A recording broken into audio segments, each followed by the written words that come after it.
Well, that's right. We're back at it with another episode. Well, of course I'm with well, I'm going to call you sidekick because I don't know what else to call you other than a pain in my ass. It's me. It's Loke the Bard and Chef. Well, I keep on wanting to say Chef Bolgg. Changing the title. Loke the Ah, Barg and Chef Bolg's glorious yeah. See, it doesn't work. It podcast. doesn't really roll off the tongue, and no one's removing the pirate captain from anything. What's happening, everybody? We are down one whole person right now. We're gonna try and call him live here on the show and figure out why he's still sleeping. It is Chef Bolgg and the Pirate Captain's Recipes for Everything, of course, featuring Loke the Bard. Uh, we have to give him some title credit because he is a contributor to this. This is a podcast, vlog, and everything else that is a D&D. We don't play the game. We sit here and talk about the rules and all the trials and tribulations that happen to wizards and all that fun stuff. Before we get going, we got to go through all of the podcast and YouTube jazz. Make sure you follow us everywhere. Everywhere you go, it's pretty simple. Just Chef Bolgg and the Pirate Captain's Recipes for Everything. You can always catch our new content. We are a bi-weekly podcast, so we always will have something about every 2 weeks or so. It may be on a Saturday or a Sunday. It all depends.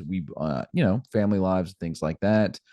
You can find, like I said, it's very simple. If you go to our podcast page, it has links to everything: Facebook, Instagram, Twitter, and YouTube. We're everywhere. Like, subscribe, share, drop a comment. Really appreciate all the comments on our video that we posted about a week ago, where I had lost my cool on Wizards of the Coast because I'm tired of them telling us what they think that we should like instead of just asking us what we like and just doing that. So I appreciate all the viewers and stuff like that. And I do actually want to give a special shout out to somebody who helped me understand why sorcerers are charisma based. Nope. Oh crap, that's not what I wanted. This is the troubles of doing things live. So it's Bridge Gob 5161. He said the reason sorcerers use charisma is basically they use the force of will to control their magic, as opposed to wizards who essentially use magic math in their head. And I love the fact that he says magic math in their head because I can just see some kind of like nerd wizard. It's still, when you're saying force of will, I still believe that that's more of con based, but I think the real part of his Well, comment, go for it. in the old editions, will was a substat of Right. wisdom. So that Yeah. would make them a wisdom caster like cleric. And so and Uh, I'm fine with that too. And he actually mentions that point in here too, that they were previous casters from the will and the con saves and stuff like that, which I get that. mhm. I don't think that charisma is a great thing. And he says bards don't get their magic by just being charismatic and 5e. It's pretty wishy-washy about what it always has been always seen, in that they cast magic from their emotions or something. Cause getting magic just from being really hot is kind of stupid. I like this guy. I like this guy Yeah. a lot. He has very good points. And then he said this, and I really like this because I know we've said it in the past. Warlock should be int casters because the class description says they learn their powers from their masters, but the charisma element could actually be justified as the will of their patron being channeled through them or something. I don't know. He's just spitballing.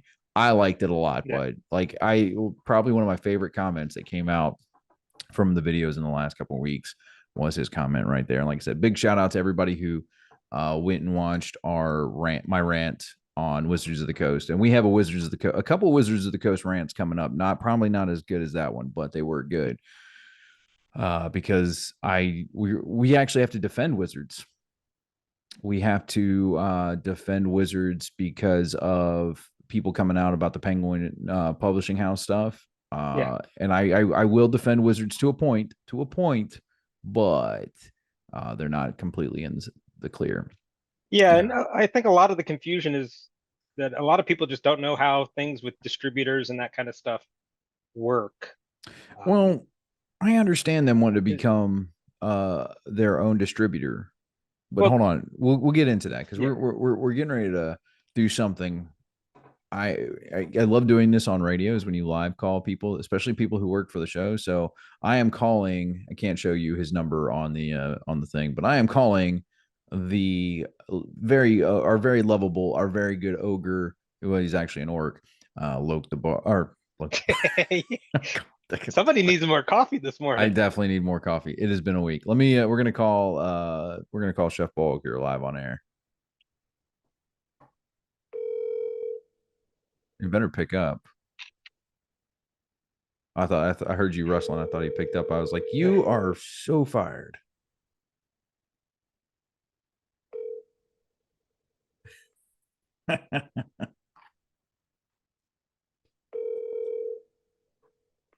Come on, bud. Pick up. So we can blast and laugh at you and make fun of you.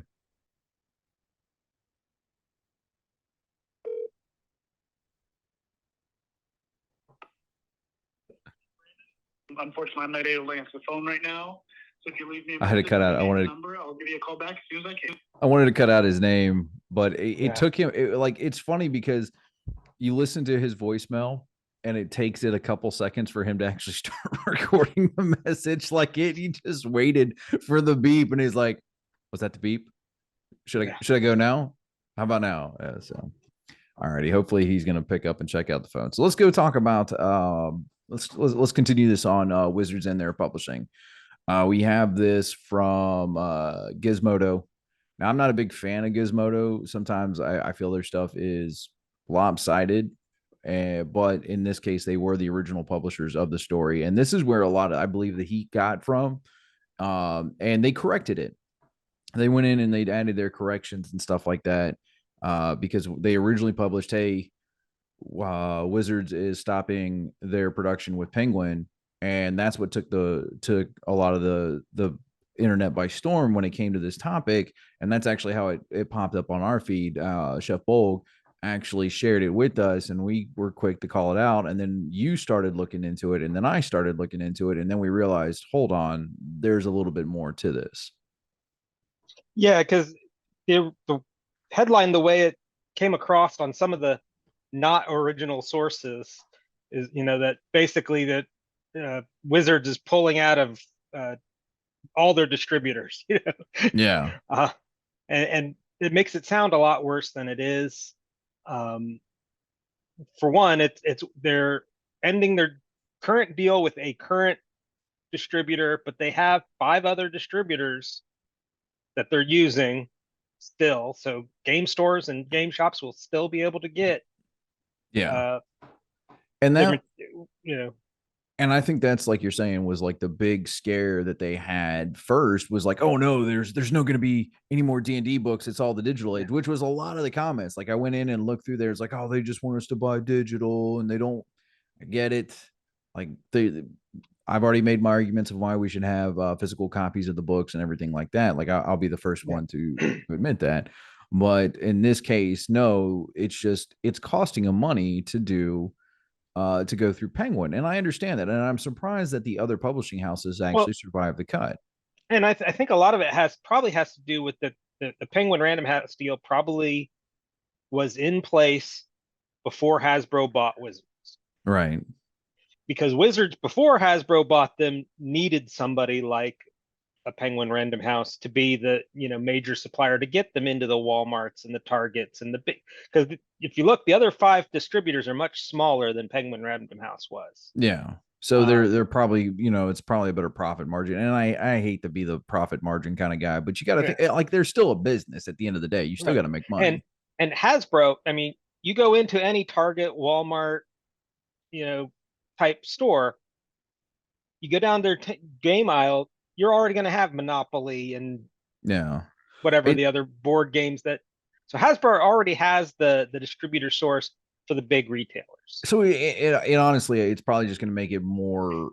Like I said, I know I just spent last week kind of like hitting Wizards with a hammer because I don't like what they do. But in this case, it might benefit the average player because like you're saying, Hasbro's in every toy aisle across the country and stuff like that. So you're going to be able to go in, and part of this toy aisle now is going to be, you're going to see D&D box sets or D&D books and stuff like that.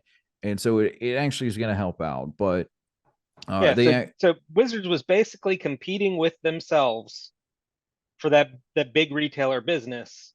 Is because if they gave a good rate to Penguin Random House, to buy bulk, large quantities of books, and then those books get sold back to Walmart.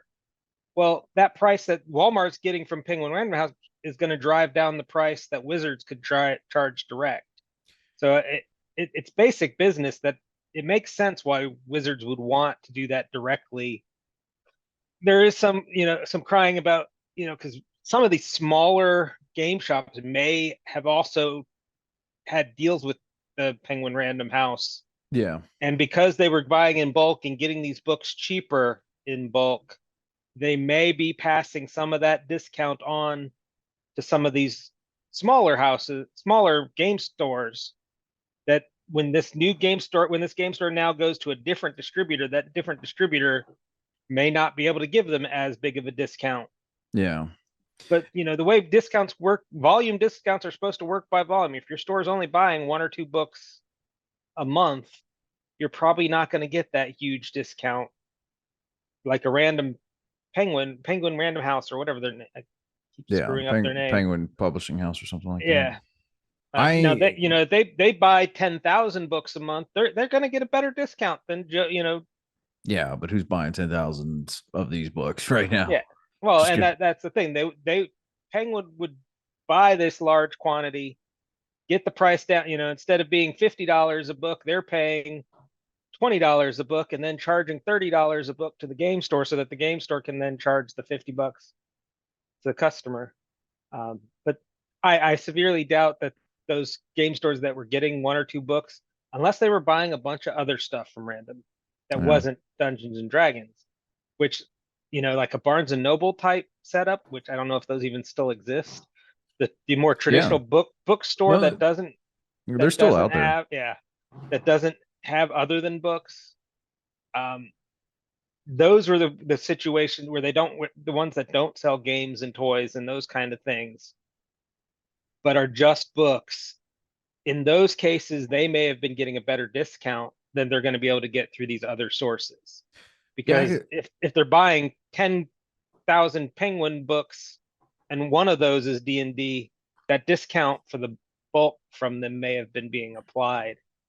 Yeah, I could see that being a thing. I'm more like I have to be that come out and say, sorry, because like I said, and I can understand where, like you're saying, it's the business thing, but I definitely want to make it come out and say that, hey, look, I was sorry, because I was one of the first ones getting ready to come out and like completely throw the rock at Blizzard still, at Wizards and say, hey, what are you doing? You're affecting the common player. But then you broke it down, and I read a few more articles. I do want to get back to this article, and I also want to make a correction. I said this was Gizmodo's. This isn't Gizmodo's article. I had theirs pulled up, but I accidentally closed the page. The one that I have pulled up is icv2.com. And even they had to come in and correct their thing, and that's what I had highlighted here earlier. Is an earlier version of the article incorrectly stated that Penguin's Random House was ending the relationship rather than Wizards of the Coast, and the licensed products would be affected by it. And that's what we all saw. But like you're saying, hey, look, it's a term of basic economics that, hey, look, they're just not going to be, you can't sustain this. And right now, when people are buying less of your material, granted, we know why people are buying less of your material, let's just be honest, but and they're still going to have the side deals with the novelizations. Whatever the new Forgotten Realm novel, the new Drits, can't say it today. Yeah, I know. Drits, the new Drits novel can still go through. That's a separate deal from this. This is just the role-playing game stuff, just the manuals, just the game box stuff. Right. Is all that's the only part changing. If a novel gets published, it could still go through the Penguin Random House. That's a separate division within the Wizards of the Coast Hasbro deal. Right. So that won't be affected by this, according to Wizards. According to Wizards. Yeah. And because they are the bastions of truth when it comes to this stuff. Yeah. Openness has been something they've been known for. Oh, yeah. You just wonder what kind of like fire they're trying to put out right now. It's like a whole like file cabinet on fire, and they're just watching it burn, going, Yeah. Do you think we should tell the fire department? No, no, it probably let everybody in, everybody know that we start fires around here. Like I said, I was ready to bash on them, but in the defense of Wizards, I can understand like the publishing stuff and going to Hasbro is probably the benefit. Like this is actually going to be a good thing for players who are trying to get into the game, or maybe even other players. Because think about it, you had to go to specialty stores to get these books now, comic book shops, game stores. Every now and then Target and them would have it and stuff like that. But for the most part, like if you wanted like the new books, you had to go out. Now we're going to start seeing more of their books in more open areas, and that's just going to drive the price down a little bit because that's how supply demand works. If there's not near as much of a Well, demand. the price is going to go up, but it's not because of this. The price is going one because they're putting out this new edition. Yes, which we agree is a new edition. Yes, yeah. When you put we out a on new this show, no, call it a new edition. I'm going to tell you, Wizards will not submit that it is a new edition, but it's going to be a new. Hire me for your PR, Wizards. I will help you with this out. Like we will fix this because I've watched their stupid videos of where they're trying to like the guy. We'll get into that here in a second. But yeah, continue on your thought.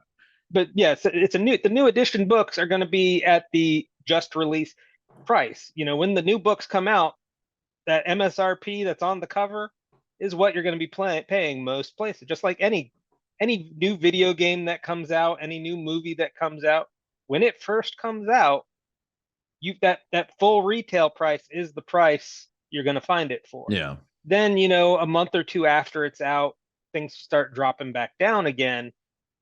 With books, it takes a little bit long. Like video games, it's like a month or two. With no, books, well, it depends upon the video game because some video games hold. I guess some value. of the big successful ones hold their value longer than the crappy ones. But with books, it's an even longer period because the books last forever. I mean, the last edition lasted 10 years. By now, you could probably get a new book for, you know, what, 40% off the cover price. Let's see. Hold on. We're going to find out. PHB DnD 5e. The cover price was $49.99 last I looked. I'd have to. Here. Amazon, Barnes and Nobles, Books a Million, D&D Beyond. Where do you want to go? They should all be roughly the same. All righty. Let's especially they're advertised. Let's do Amazon just because most people would buy it off Amazon if they could. Run Your Adventures. I need the player's handbook for new players. Player's handbook. $26. Not bad. It's 40%, but hold on. 48%. Yeah. Why is it off? Why is this off discount? The list price? Yeah. List price just okay. Because it's been out for 10 years. They've got the stock. I'll go to Books a Million. $40.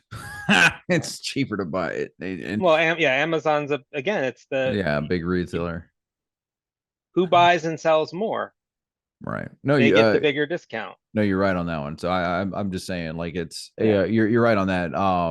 I just think it's funny that you can save like $12 just going to Amazon.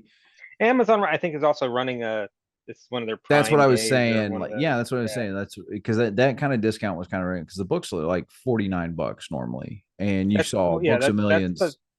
That's the cover price. The cover price is $49.99. Yeah, which means the store that you're buying it from has always bought it for less. What average? I don't know what the retail markup for 150%.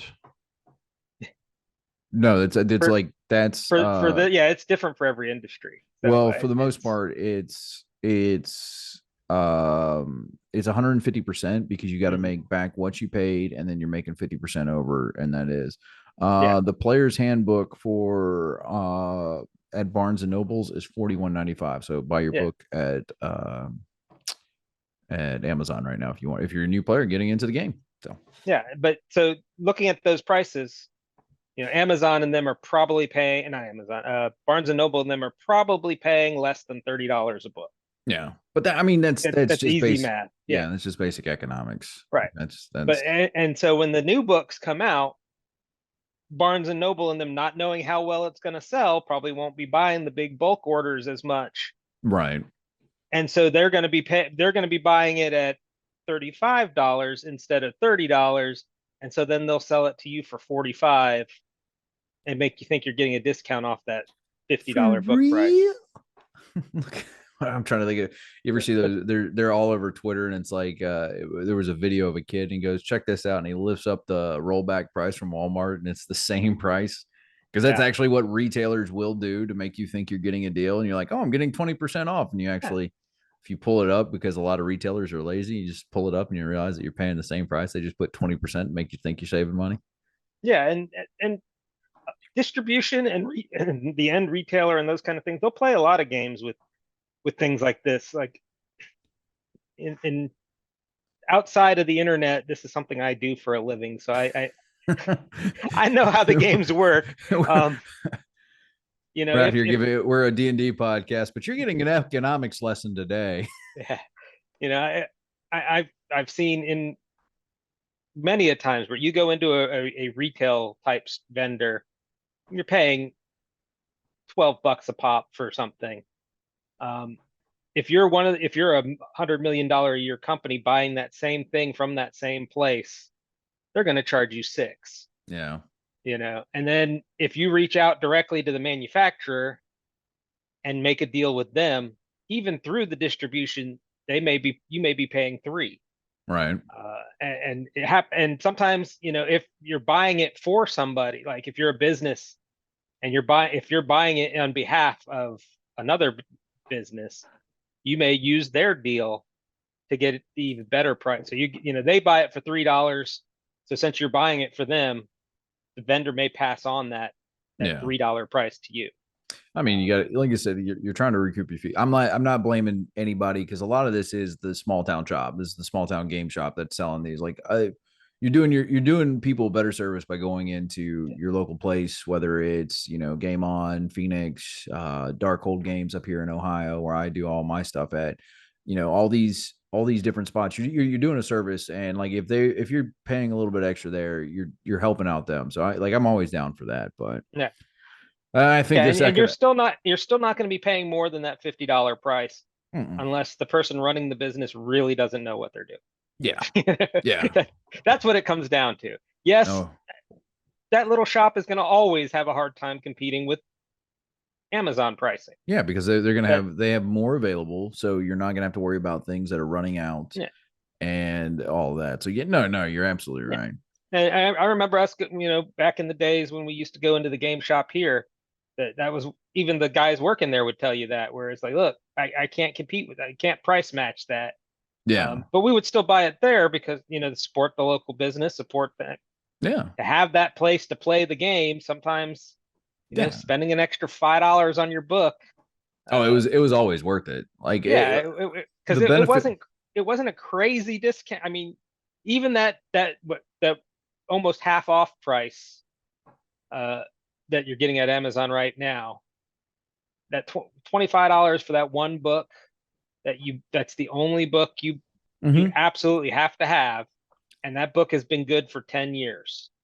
Yeah, until this new one comes out, and then but I mean, if you bought it at $25 or you bought it at $50, it's over a 10-year period. That's not a big investment difference. Right. Absolutely. Now, if you're buying books every week, okay, you got too much money. But spread them out there. Buy your favorite pirate captain a book or something. I don't know. I don't read. I see it, man. But I just I don't know. I think this is honestly going to be better for local shops and stuff like that. They're going to be able to buy these books a little bit cheaper because they're buying it already right from Wizards. They're not going to have to go through other channels and stuff like that. And that's where your price comes up. They'll still be going through the little shops will still be going through one of those 5 other distributors. You think so? They won't have the buying power to go.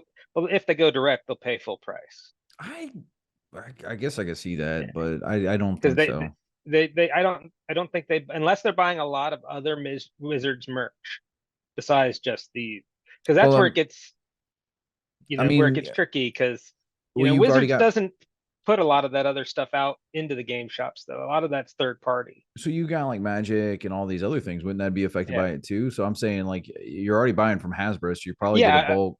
So I guess a game shop that does a lot of the card stuff could probably still get That's what I'm saying. I rarely do you find, and somebody out there can correct me if I'm wrong. Rarely do you find a shop that just does one or the other. Actually, Yeah. I thought, and I almost had to correct my own self on this one, but then I remembered that they sold D&D books. There's a shop, and it unfortunately is going out of business here. And I'm not going to put the shop on blast, but it was a terrible business model. It used to be a giant tabletop store, kind of like Game On was down there in Tampa, and what Phoenix is now. And the Well, old owner, for the record, Game On is no longer a game shop. So yeah, it's a pawn shop. And they Yeah. stopped being. They stopped like Yeah. after the pandemic hit, they became a pawn shop, which I understood because Right. you're trying to make the business, and nobody came back to play afterwards.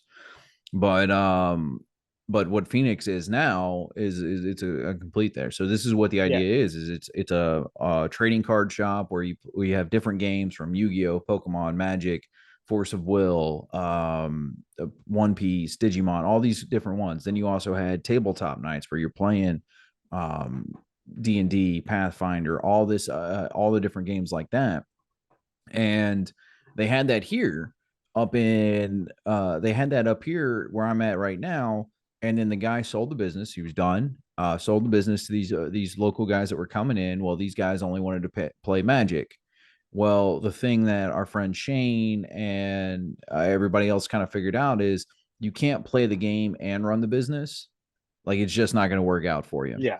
Well, they didn't figure that out up here because now the business is up for sale, and actually all their Magic customers are going to a friend of mine's shop now over to play Magic. Like, they opened up their own little Magic spot and stuff like that where they play Magic, and they took all that. Now all that business is theirs, and now they're playing over my friend's shop. Now they're playing D&D and all this other stuff because they understood you can't play the game. But you very rarely find shops that want to do just one thing. And all these guys wanted to do when they bought the shop was just play Magic, buy and sell Magic. Now they had other stuff in there. Like, I went in there to look for Force of Will. It's a new card game I picked up while I was up here. I needed something to do because I wasn't able to find a bunch of D&D people to play with. I've started kind of like intermingling with a few, and I think I may start up in somebody's campaign here coming in the next few months. I'm not sure. We'll find out. But you can't just do one thing. And so you're going to, they're going to be able to buy from Hasbro en masse, so they'll be fine. Yeah, but as long as that's the kind of setup that I mean, there's all kinds of different setups. I've seen in game shops that they don't make any of their money on the game stuff. They've got basically a restaurant inside that they make all their money off the food and drinks and stuff you buy while playing their game, at their location. Yeah. Well, I mean, that's what I was trying to talk to my friends down here because they have a pizza shop inside their restaurant, or inside their, because it's it's like it's what EB Games and GameStop used to be with like buy and sell used games and stuff like that. A retro arcade, and it's really awesome. They have a bunch of great games in there, and a pizza shop now. And now the pizza shop actually is getting ready to move, though. They actually got a big building, which is really good because their pizza is phenomenal. It's the only place I can get like New York style pizza here in Indiana, so it's delicious. But they're getting ready to move. But I was like, you can make so much money by having a D&D night here on a Thursday night, or even a Saturday night, or a Friday, one of these nights. You get all these nerds coming in. What are they going to want to do? They're going to buy pizza. You go down there right now for the Magic the Gathering stuff, and like all you see are like pizza boxes everywhere, snacks and things like that they're buying from these stores. They can't like keep, and they're telling me we can't keep it on the shelves long enough because we're selling out of it almost immediately. Yeah. So, that's the good news of it. Like, that's how it works. Nerds want to eat. You basically set up a convenience store with tables and gaming in it, and you're paying the convenience fee because it's right there. It's easy. Yeah. Easy to walk over to this counter and grab a slice of pizza instead of having to call and have it delivered and work and have these strangers in your house that you're I don't know. I like kind of weirdos in my house. It's kind of fun. Yeah. But I tell you, it is. I think that's. Holy crap! Look who just joined us. Oh, Mr. Producer. Oh, the pirate captain finally let me out of his trunk. Sorry, guys. Get back in the trunk, you. Not again. Well, you just missed it. We've been talking about and you know what? It sucks that we didn't have Mr. Producer with us, because this is the dude that made money off the game stonks. We've been sitting here talking about Yeah, the meme Yeah. stocks. This is it, man. He's our go-to, our money maker. We just got done talking about how the Wizards actually could benefit off of taking away no longer publishing through Penguin Random Housing. Yeah, So we don't think it's going to be bad for the end user customer, as some of these people screaming fire yeah, seem there's a to lot. think. Yeah, it's not going to be bad. It's not what you want to hear. You really like, because these are They're- long. Are they completely removing in store physical No, copies? no, No, that's not it at no, all. and that That's where the fire started, was because everybody was like, "Oh no, they're getting rid of Penguin Publishing House, so they're no longer going to post all this and stuff like that." And it's like, okay, hold on. And a lot of articles had to come out and retract and said, "Hey, look, we messed this up and we said this and it wasn't this." And Yeah. it's actually Wizards just like, "Hey, look, it's going to be cheaper to go through Hasbro since we're already owned by Hasbro. It's probably going to make it's going to make the books more available." I'm saying that it's going to drop the price because that's how supply and demand works. We're going to have a bigger supply of it. You're going to be able to go to more places and get the books. And I think it's going to be good. Yeah. But And go for it. if you go in, my big argument was go in any toy aisle in Target or Walmart and anything, you're going to already see Hasbro games that are not going through Penguin Random House. You know, the Monopolies and those kind of board games that they have that are Hasbro products, Hasbro toys in general, are all over the toy aisle. Yeah. So this isn't going to make it where it's not in the stores anymore. yeah. I want to move on just because we've spent 30 minutes here talking about absolutely talking about the economics of this. So we have to get into some D&D stuff that's actually not like Wizards, like financial, because we are not financial experts. That is why we are three goobers doing a podcast. But yeah, I want to talk about I do want to talk about the new stuff from the Unearthed Arcana, but I also want to kind of like, now it's actually time to bash. I think it's just a Wizards bashing episode because I want to talk about their horrendous videos that they do to release their content, where the guy is like super excited and it's just like almost faux excitement, and he's like, "You're gonna love this," and it's just like, "We're giving you player housing," and everybody's like, "What?" That's it. That's like the big payoff here, and it's like player housing, guys.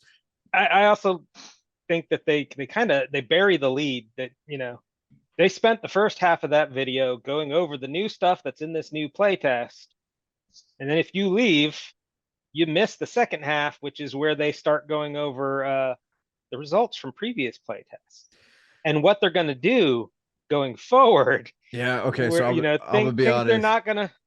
I'll be honest. I did not make it that far because I was so overdone with this player housing stuff. So you're gonna have to. We'll get to that here in a second. Yeah. I want to hear about that because that's.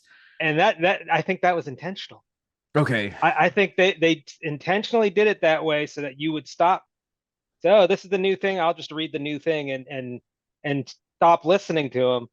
And then they start going over things like, neither of our two Rangers have come out good, but we're not going to be putting out another playtest for the Ranger because we have enough results, and we did these were A/B tests, and the things you didn't like in one, you did like in the other. So we're going to be able to merge these. Hasn't Ranger always been like a finicky class? It's been hard because it's so there's such a close tie-in to that being. It might as well either be a fighter or the Eldritch Knight, because it follows that very close line because it does everything the fighter does, but it also kind of gets magic. So it's like the Eldritch Knight. So why would you play a Ranger that doesn't get any special abilities outside of like, oh, I get to cast Goodberry and things like that, versus the fighter that's like, okay, I also get extra attack early and I get improved critical, like things that are better for a class that you're supposed to be. And in old editions like the Paladin, it was a subclass of fighter. It was not its own class. It was a specialty class. If you had good enough stats, you like, instead of just having to have a 9 strength, you had to have a 9 strength, wisdom, and dexterity or something. Yeah. So if you had good enough stats, instead of being a regular fighter, you could choose to upgrade to a Ranger, which could do everything a fighter could, plus a couple little special stuff. I tell you what, here's what I want to do. let's schedule me and you, Bloke, and Mr. Producer, if you're down for it on not Wednesday. Let's do and this will be live out here on Tuesday. We'll do a live stream. I need you. We'll live stream and we'll do a thing where we talk about those changes and stuff that you were talking about because I want to kind of like react to that live. So we'll do that a live stream on Tuesday, and I'll get with you guys on the times on that. All right, Okay. after this episode. But yeah, their whole marketing thing and the faux excitement that this guy like hire me for your stuff. Like I Wizards, the pirate captain is available for stuff. All right, I'm already working radio. I can already come out there. Like you're hiring, you have your game designer, and he's like super excited, and he's like, "You guys are gonna love this. This is gonna be amazing. It's player housing," and everybody's like, What is player housing? so they have player housing is like in the normal sense, like when you talk about player housing in video games, you're talking about like you have your own little home away from home. Like you're You've played Skyrim, right? Yeah. You know, when you buy the property and you build your house. Yeah. and you upgrade so that you can have an enchanter's station in your house instead of having to go find one I mean, out in the world. I was the archmage. Like that's the only one I needed because Yeah. everything. Yeah, that's all I need. You could already get it and go straight to the Winterhold and Yeah. use the one there.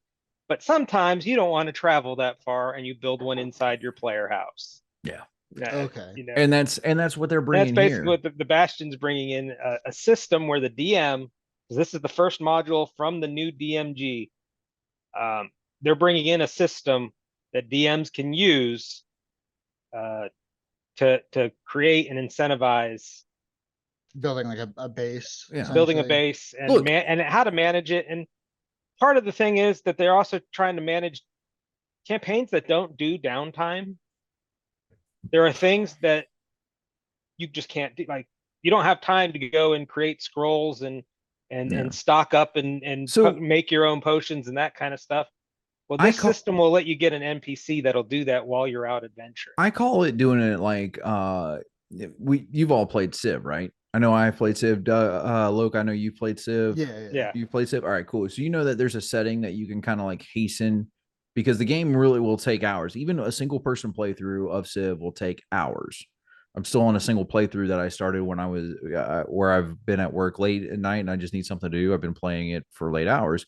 Yeah. So you could just hasten it as the DM. Like you really don't like it, okay, I know it says it takes an hour here. We'll just kind of like add to the cost and take away the time. All right. Or, just to help out the players. Cause you're right. Sometimes you don't have downtime in the campaigns and one shots and things like that. You're trying to get stuff done. You're trying to keep the story moving. You got limited playtime. So there's other ways around this. Now the Bastion idea, I'm not going to admit isn't a bad idea. Right. I like where they're going, but we still have to fix. Let's use the plane analogy. All right. Plane's going down. You guys, they tell you how, you put your mask on and stuff like that when dropping oxygen inside because it's pressurized tube. Everybody knows that, right? All right, cool. Right. So the mask comes down. They tell you to put your mask on before you help anybody else. You know why you do that? Because you're going to asphyxiate. Like you're going to get, there's a correct medical term that I don't know. So you're going to have to you want to put yours on so you're able to help the people around you. All right. So right now, Wizards is crashing. They can still pull the nose up on this. They just have to put their mask on first and then help the people out next to them. What they're not doing is putting their mask on first. They're trying to jump the shark. All right. We need to fix the problems of the earlier stuff. And this gets into that rant that I already did over on YouTube. You can go check it out. It's Wizards of the Coast tells you Wizards of the Coast will make you the bad guy and blame you for being mad about it. But it's true. It's true. They're going to make you the bad guy and blame you for being mad about it. But with this case, like trying to put the Bastions out there, this would be great content in like its own like little DM module down the line. Like once we get this new edition, because this is a new edition. When you release a new player's handbook and a new DM's manual, it's a new edition. And a new monster manual. And a new monster manual, new edition. Hands down. They're releasing all three of the core books. It's a new edition. New version with changes, corrections, nerfs, and buffs. I'm telling you, Paxan. That's all I'm going to say to it. Yeah. But I like the Bastions is cool. I like it. I really do. And I want to be excited about it, but I can't get excited about it when I know what's coming, because there are some cool stuff that you can do of building like a cat. Like they should put this much effort into like a whole crafting module though. And this would be really cool. Like a whole DM's crafting module to like teach you how to like to come up, because we've talked about this, like the crafting system needs an update. And it looks like they had started that with this Bastion stuff, because there's a couple of, like you're saying, you've got the scroll stations, you've got people that'll do things for you. You've got a gambling hall. I thought that was kind of fun, except for the way it's implemented. Hold on, let me see if I can't find Just it. passive income. It's passive income, but it's kind of stupid because it's like every 7 days you kind of got to go. You got to tend to it every 7 days is the way that I'm reading it, and I'm just being a smart Well, ass. that's the Bastion in general. Is every 7 days you get the option of taking a Bastion action, Which and is if you kind of dumb. Like if I yeah, have, and so if you don't have any good Bastion actions to take, you take the gambling hall action so that it you can make money instead of yeah, but potions.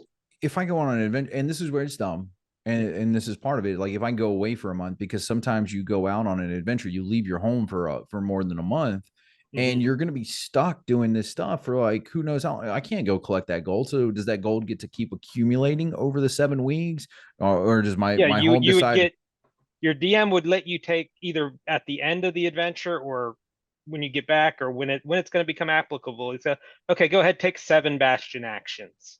Okay.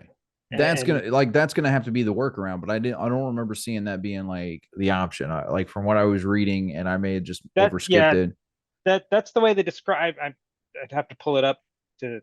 That's the way they described it in the video. Yeah. And how far and it's how far apart and how many Bastion actions there's up to the DM. Right. That part they made very clear in the thing. So, depending on the style of campaign, you could, once a week, yeah, you take a Bastion action. If your party's gone for 2 months at a time, he may just say you get 1 Bastion action for each month because you didn't leave instructions. And that's kind of crappy. And like I Yeah, said, it's not a bad system. Like it really doesn't. It's got potential.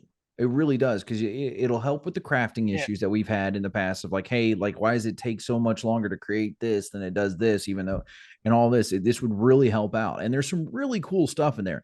The guild hall, a guild hall comes with a guild, so you get a free group of freaking mercenaries that work for you. So you can create like a thieves guild. A guild hall comes with a guild. Here, let me share this, and that way everybody can read along. A guild hall comes with a guild for which you are the guild master. Choose the guild type from options in the sample guilds tables, or work with your DM to create a new guild. The facility is a meeting room where members of your guild can discuss important matters in your presence, wall banners, banquets, all this stuff. You're essentially becoming Fairy Tale.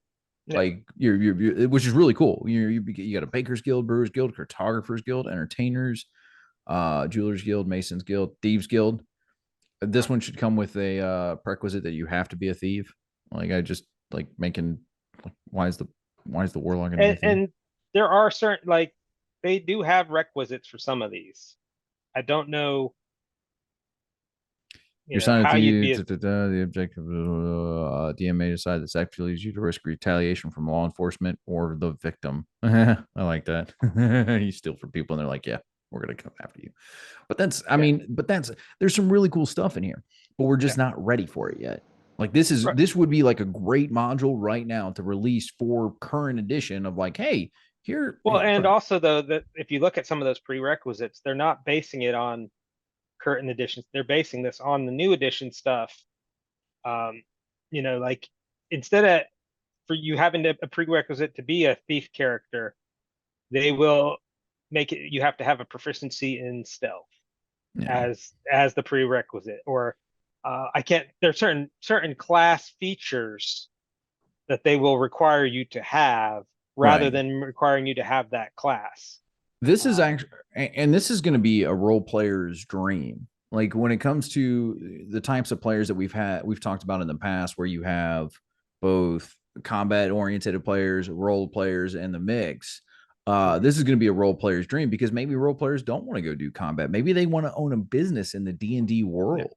And I now, think you walk a fine line between playing D&D and an econ simulator at that point. Like Yeah, I that's, and mean, yeah, but you're still role playing, and like, who cares if it's and a econ simulator like that? If that's what your players want, remember, DMs are for the players, not the other way around. right, but where it gets difficult is you got one player who's really like who likes the sim style, civilization style, you know, gameplay and role play, and then you get in the same party with somebody who only wants combat.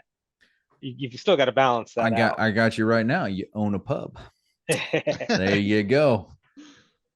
You can But take any mission from me, but you got to beat my brawler over there, the guy that's wielding the dead babies.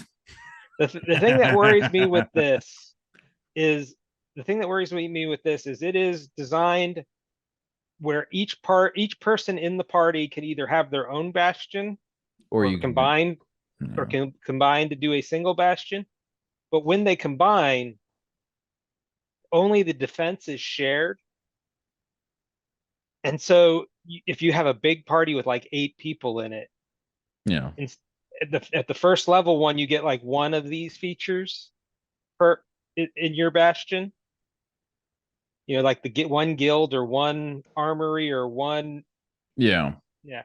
And so you get a party of 8, and now you've got 8 of these options. So you're either Yeah. going to have like a time consuming, like this is almost like a whole session on its own, or Yeah, you're kind of getting like you're getting kind of like jacked on the whole thing. I wanted to say something else, but yeah, like yeah, it is kind of dumb. And but yeah. that's And what I'm so, saying. I and think you know, if they all go separate, it's a lot of management. If they all go together, it becomes, you know, where it starts providing too many benefits. yeah. Well, and like I said, that's where like I said, this would have been great. This isn't ready yet. This should not be out. Like this should Yeah. be coming down the line. But it's kind of cool to give players like if you're in like let's say you're in Neverwinter, all right, you're or Waterdeep. Let's use Waterdeep because it's a better one. Because let's say you're in Waterdeep and you're trying like there's all sorts of things around. You want to build a business. This is great. This is great quality content for that. Yeah. But we're not. But it needs more. It needs to come out down the line. There's And like small parties, this is also great. Like because you're a 5th level, 2 5th level people. One starting a blacksmith shop, and one is starting the arcane an study. archery, yeah, an Yeah. arcane study, and you know, eventually you'll work together to make enchanted weapons. Yeah. Gives you the tools to work with that. Great. Like I Well, said, if all- when you get to the large parties and you're basically building an entire town inside the walls of your bastion, at 5th level, it gets I think it's a bit much. It is. if all 8 of your party members decide to start a guild, that's 400 400 guild members you're suddenly in control of. Yeah. You suddenly have a pretty much- small army. We have a small army and a small town. Are we really going to go take on the town of Pirate Captain? Yeah, I hear those guys. I hear they're the leaders of the Dick Face. I could recreate the Dick Face Pirates. Yes. Yo, we're down for this. And that's Yeah, something. That's something I'm And not seeing. in too. the right Where's my part, ship? I could see this. I like the idea. Yeah, I'm it's not a not- bad idea. I'm not quite sold on the implementation here. You know, because I think instead of tying it to the individual players, it should be tied to the party. And the DM, if the DM's going to give you a bastion, that's one bastion. Yeah. Is The this whole core, party gets one. Well, is this maybe- core rulebook No, stuff? no, this is This going to is- be in the DMs. Oh, It's going to be in the new DMG. If character. So, well, I mean, I'm down with it being that, but it's kind of got to be, and probably nobody would get this reference if you never played Warlords at Draenor, where you had a garrison, and that was a big thing in. Oh snap, my hat's coming off. So in Warlords of Draenor, you had the garrison, and you were able to like have different types of shops and buildings. So like, I'm fine with it. I'm with you. I think actually tying it to the party instead of one player gets one thing, but the players get options within their Yeah. bastion, so they kind of get instead of a bastion, it's more of a garrison, and Yeah, they and then can the have party has to different- vote or something I to. wouldn't even say they have to vote, but they can have like they have like different things that they can do, like inside, like oh well, we're gonna have in our bastion, in our little garrison, I want to have like a tavern, and one of them's like, well, I can do a blacksmith shop. Okay, that's off the side, but you only get so many, and it's based off party size. Yeah. So if you have a party of 5, you get 3 Bastion items. All right, and then we'll go to the vote. All right, which ones do we want in our Bastion? Do we want the arcanery, the blacksmith, and the tavern, or do we want the herb garden, the potion maker, and stuff like that? Yeah, and as you go, and this also becomes a money sink, because as you go up in level, like you get, as it is right now, and that you get one functional building, and then you get like, a bedroom and bathing facilities or what, it's something I mean, that's but that's already should be like, living stuff that doesn't matter. yeah. And then there's options to buy more, increase the size, increase the effectiveness. There are rules for all of that as you level up and go on. So even if you give the whole party and it only has the one function to start, the guild or the blacksmith shop or whatever the party decides that one function is going to be, doesn't mean they can't add the others later.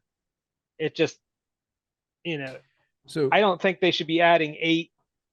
A party of 8 adds 8 of these features to their Bastion. So like, and then what is it? share the defense. Half plus 1 or something like that. Like, so or maybe just half rounded up. So if it's like 5, you get 3, because it'd be 2.5 up to 3. So, or a party of 8, you only get 4. Like I think half of your party size rounded up is a pretty decent like option.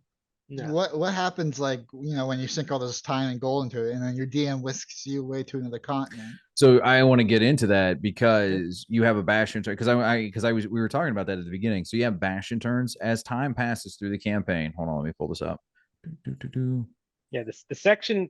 Here, I'll get to that real quick. Hold on, let me read this. As time passes, campaign characters take Bastion turns to reflect the activity occurring in their Bastions, whether or not the characters are present. A Bastion turn occurs every 7 days of in-game time. Through the DM can alter the frequency of Bastion turns. So we as DMs can change how long it happens. On a Bastion turn, a character can issue. So let's say you get caught up in everything and you forget it. Guess what? Your Bastion is fizzed. Come down. Keep scrolling down.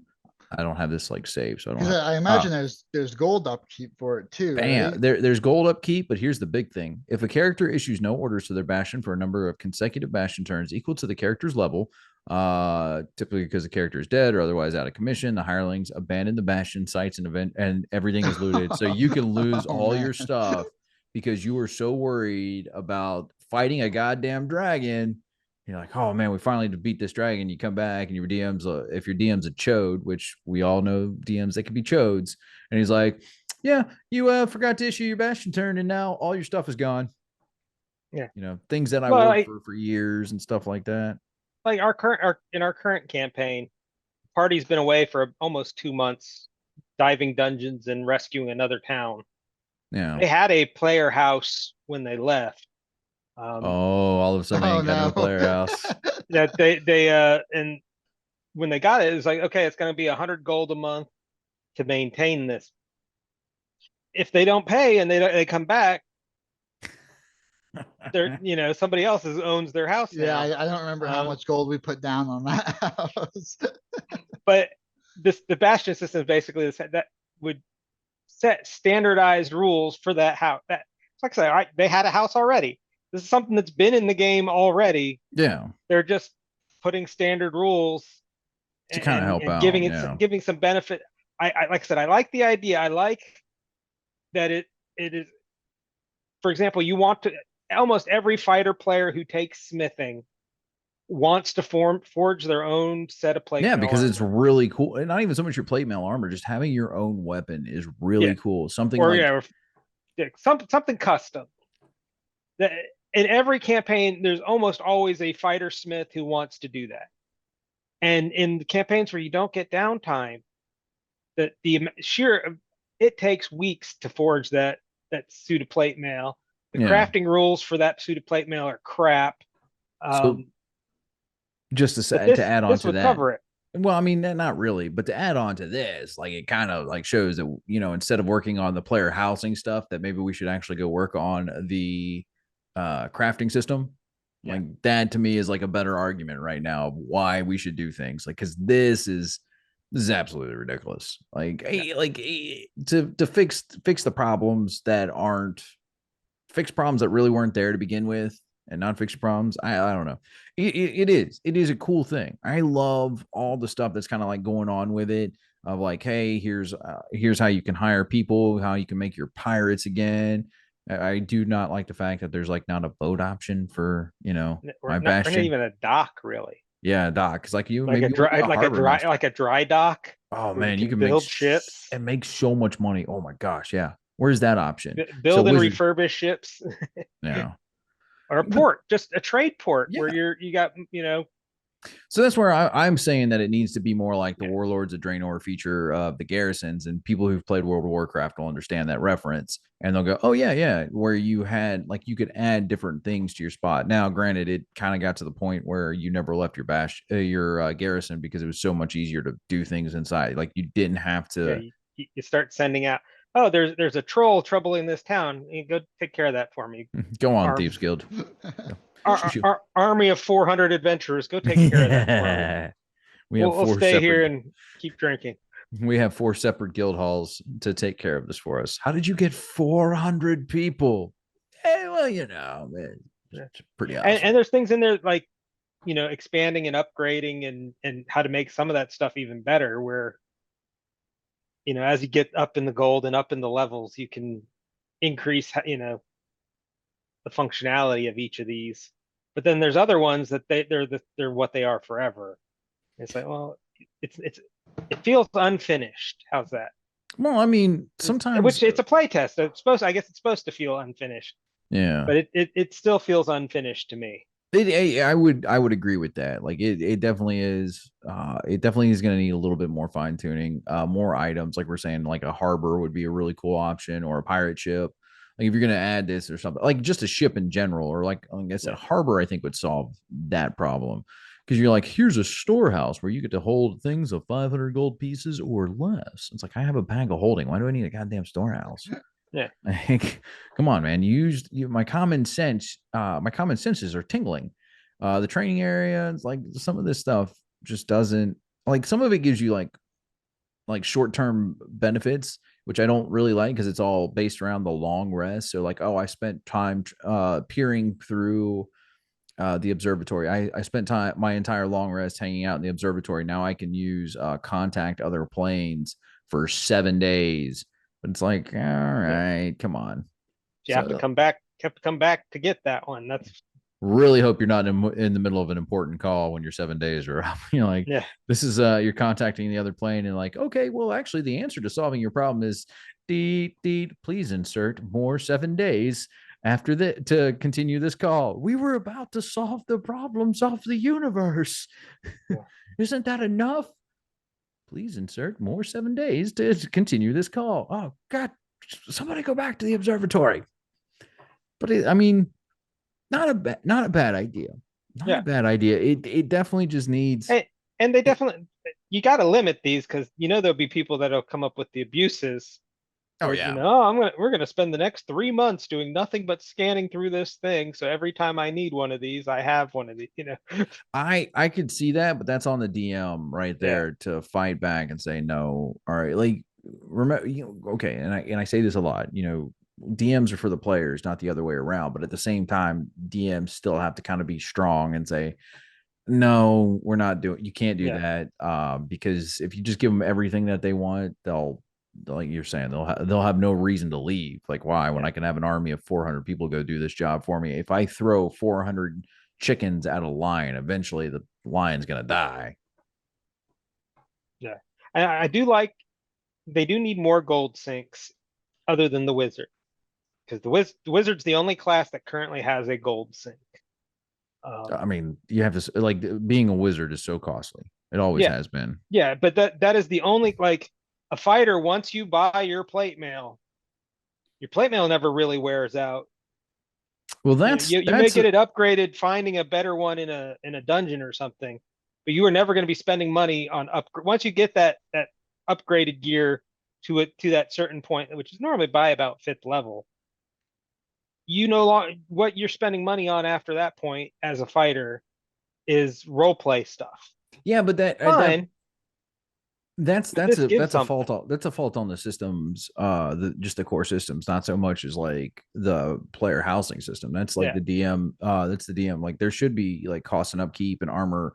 Like if you after so many hits, you should have to repair armor, like anything Yeah. that's not unarmored defense. Like so your monks and your barbarians who don't wear anything, and your druids who really shouldn't be wearing anything either, like they don't have armor stuff because they're either in their bear form or they're taking the hits full-fledged. But if you're like taking so many hits, but your weapon would be the same thing. Granted, monks wouldn't have that issue, and so would druids, but I'm sure there's something to work out there. But that doesn't need to be in the Bastion system. The Bastion system is Right. more of a player housing stuff. Like No, I'm just saying that the money sink part, that this is something for players to spend money on.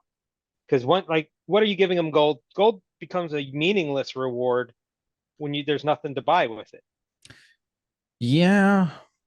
Well, I mean, What's the point to having 1,000,000 gold if you got nothing to spend it on? If you've already bought your fancy armor, you already bought the best weapon you want to use. I guess it depends upon your character motivations. Like Yeah. I had a rogue that Yeah, was and- like his whole goal in life wasn't so much as like he was a thief and he had no intentions of stealing items because it was harder to hawk items than it was just to have gold. So he just stole Yeah. gold because you can say, oh, this is my gold versus that. So like, and all he wanted to do was buy an island so he could just go live for free and never have Yeah. to worry about anything. So Well, that island would then be the Bastion. yeah, so fair enough. But I see your point. But like wizards, every time they get a spell, every spell, other than the one that they get or two they get per level for free, every spell is costing them tons and tons of gold. Yeah, they really got to fix the cost thing on that, but that's a conversation for another time. Yeah. But like, so wizards are always broke. All the other characters have more money than they know what to do with. It kind of deflates it changes who values gold. Like the thief should have some kind of something he wants to do with that gold, something to spend that gold on. well, I mean, you could be a Scrooge McDuck style thief where you're just not wanting to like spend your money. You just want to like hoard it all. So Yeah, you build a vault in your Bastion. you know, This system does allow that. It gives you something to you apply that 500 gold storehouse. How would I store it here? Here, let me store. Why? What you open up the storehouse and there's just a single bag in there, and people are like, Yeah, what the hell is that? I was like, that's my bag of holding. It's worth less than 500 gold, and it holds everything that the storehouse can't. Yeah. I just broke the storehouse. Oh man. But yeah, and you set up vaults with security systems so that other thieves don't come and rob you. Your thief. Well, I mean, if you end your thief, you don't give your Bastion its action, everybody just abandons it, and one guy's like, wait a minute, the storehouse. It's got everything to the storehouse, and you come in. There's just a bunch of dead bodies in your empty storehouse because they all fought over your bag of holding. Oh, all right. So it's a good idea, but I think it's going to need some tweaking before it's a good idea. It's not bad. It just needed to go further down the line. Like we weren't ready for this. We have other stuff. Yeah, they haven't finished the player handbook yet. We still haven't finished the player handbook, and we're going to get into that. Look forward to us. We're going to probably do a live stream Tuesday night. Now that I'm thinking about it, and we will get the information out there on our Facebook and Twitter and everywhere else that you follow us on. Make sure you're following us everywhere you go. It is Chef Bolgg and the Pirate Captains, recipes for everything. It is so simple to find us. All right, Chef Bolgg and the Pirate Captains, recipes for everything. If you just type in Chef Bolgg and the Pirate Captain, you'll find it. And I know it doesn't say the right there, but that's just how I say it. That is our logo. You'll see it everywhere. Spotify, YouTube, anywhere you want to go. Chef Bolgg and the Pirate Captains. Like, subscribe, share to us, and all the information. Go drop a comment. We love talking to you. We do this all the time. Big shout out to everybody who watched our videos over the last. With that being said, say goodbye, Bolgg. Oh wait, he can't. Say goodbye, Loke. See ya. Say goodbye, Mr. Producer. Later, guys. See you guys.